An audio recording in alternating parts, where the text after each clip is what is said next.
Hi hello friends, good morning. Today morning நம்ம breakfast தான் பார்க்க போகிறோம். பருப்பு அடை தோசை உங்கள் வீட்டில் ட்ரை பண்ணியிருக்கீங்களா? நாங்கள் இன்றைக்கி எங்கள் வீட்டில் ட்ரை பண்ணோம். எல்லா பருப்புமே, அதாவது பாசிப்பருப்பு, கடலைப்பருப்பு, துவரம் பருப்பு, உளுந்து எல்லாமே ஒரு கை போட்டுக்கணும். அதோட பச்சரிசியும் ஒரு கை போட்டு 1 hour ஊற வச்சு ஆட்டி எடுத்துக்கணும். ஓகேவா? அதுக்கப்புறமா வெங்காயம், பச்சை மிளகாய், கருவேப்பிலை, கொத்தமல்லி எல்லாமே வதக்கி, இஞ்சி பூண்டு பேஸ்ட் எல்லாம் வதக்கி உப்பு போட்டு தாளித்து மாவில் ஊற்றிட்டு அதுக்கப்புறமா தோசை ஊற்றணும்.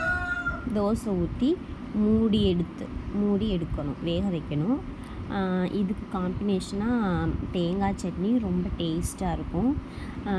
இது மூடி எடுக்கையில் ரொம்ப கிறிஸ்பியாக நல்ல டேஸ்டியாக இருக்கும். நீங்களும் செஞ்சு சாப்பிட்டு பாருங்கள். டுடே எங்கள் வீட்டில் இதுதான் பிரேக்ஃபாஸ்ட்டு. ரொம்ப டேஸ்டியாக இருந்துச்சு.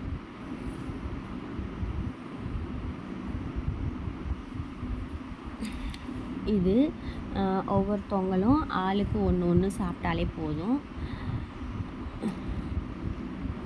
பாருங்கள் எவ்வளோ கிறிஸ்பியாக வருதுன்னு பாருங்கள், எவ்வளோ ப்ரௌனிஸாக இருக்குதுன்னு பாருங்கள்.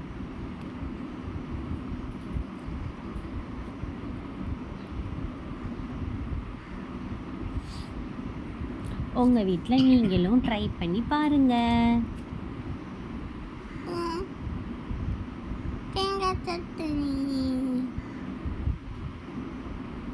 அடை தோசை வித் தேங்காய் சட்னி. பிடிக்கும். டேஸ்டி சட்னி.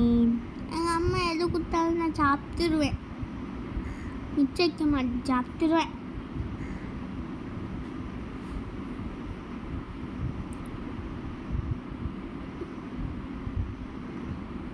எங்கள் அப்பா கொன்று, எனக்கு ஒன்று, அம்மா கொன்று, எங்கள் அண்ணன் சாப்பிடல.